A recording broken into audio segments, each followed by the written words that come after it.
इसी तरह एक साल बीत जाता है। सारे पक्षी रानी चिड़िया के पास आते हैं और रानी चिड़िया से कहते हैं, चिड़िया बहन, बारिश का मौसम आने वाला है। अब हम सभी को फसल लगाने के लिए बीज जमा कर लेना चाहिए। हाँ दोस्तों, हम सभी थोड़े थोड़े दाने जमा कर लेते हैं और बारिश होने पर उन दानों को जमीन में बो देंगे। फिर सारे पक्षी थोड़े थोड़े दाने जमा करके रानी चिड़िया को दे देते हैं। रानी बहन, ये फसल के लिए जमा किए हुए दाने तुम अपने पास रखो। जब बारिश होगी तो हम सभी मिलकर ये दाने जमीन में लगा देंगे। फिर सभी पक्षी दानों की पोटली रानी चिड़िया को देकर वहाँ से चले जाते हैं। कुछ दिनों बाद बारिश शुरू हो जाती है। एक बार बारिश होने के बाद सारे पक्षी एक एक कर सारे दाने जमीन में बोने लगते हैं। कुछ ही दिनों में फसल बाहर निकल आती है। जब यह बात कालू कौवे को पता चलती है तो कालू कौवा सोचता है, जंगल के सभी पक्षियों ने मिलकर फसल लगा ली है। अगर उनकी फसल लग गई तो फिर मुझसे जंगल में कोई भी दाना नहीं खरीदेगा और मेरा बहुत बड़ा नुकसान हो जाएगा। मुझे किसी भी तरह इन पक्षियों की फसल खराब करनी पड़ेगी। कालू कौवा बहुत ही लालची था। फिर कालू कौवे के दिमाग में एक योजना आती है। अरे हाँ, मैं इन सभी पक्षियों की फसल में कीटनाशक डाल देता हूँ। फिर इन पक्षियों की सारी फसल खराब हो जाएगी।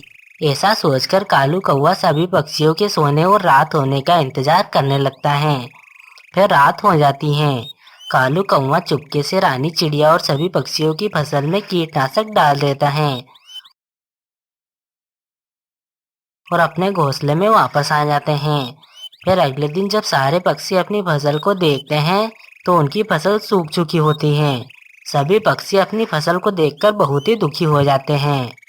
अरे चिड़िया बहन, ये सब क्या हो गया है? हमारी फसल तो बर्बाद हो गई है। अब हम क्या करेंगे?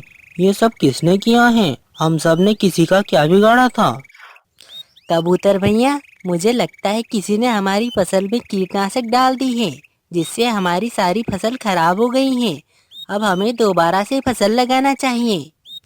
हाँ चिड़िया बहन, तुम ठीक कह रही हो, लेकिन हमारे पास फसल लगाने के लिए थोड़े से भी दाने नहीं पड़े हैं।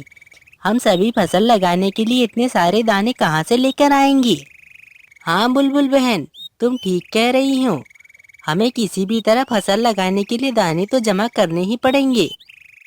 फिर सारे पक्षी बड़ी मुश्किल से फसल लगाने के लिए थोड़े बहुत दाने जमा कर लेते हैं। फिर सारे पक्षी मिलकर वापस से सारे दाने एक एक कर जमीन में बोने लगते हैं।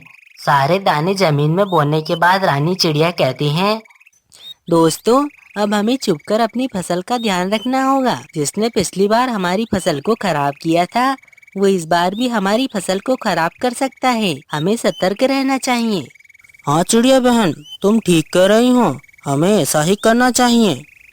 फिर सारे पक्षी बारी बारी से अपनी फसल की छुपकर रखवाली करने लगते हैं। इसी तरह कुछ दिन बीत जाते हैं। फसल जमीन से बाहर निकल आई थी।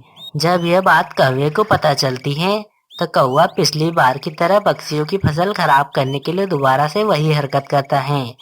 कालू कौवा जैसे ही फसलों में कीटनाशक डालने वाला होता है, रानी चिड़िया और बाकी सारे पक्षी कालू कौवे को रंगे हाथ पकड़ लेते हैं।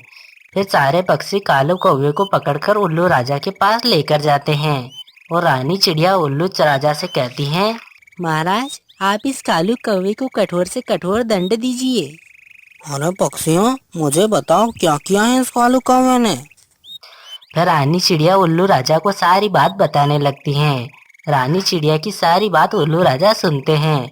सारी बात सुनने के बाद उल्लू राजा कालू कौवे से कहते हैं, कालू कौवे, क्या रानी चिड़िया और सभी पक्षी सच कह रहे हैं? कालू कौवा उल्लू राजा को कुछ भी नहीं कह पाता है। फिर उल्लू राजा कालू कौवे को सजा सुनाते हुए कहते हैं, कालू कौवे, तुमने इन सभी पक्षियों के साथ बहुत ही गलत किया है।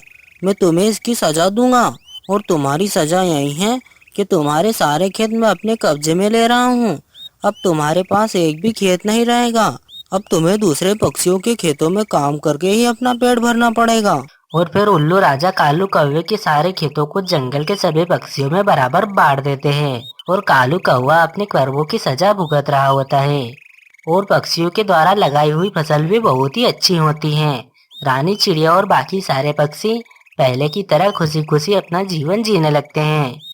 इस कहानी से हमें यह सीख मिलती है कि हमें मुसीबत के समय में घबराना नहीं चाहिए और डटकर मुसीबत का सामना करना चाहिए और हमें ज़्यादा लालच भी नहीं करना चाहिए, वरना हमारा हाल भी कालू कौवे की तरह हो सकता है।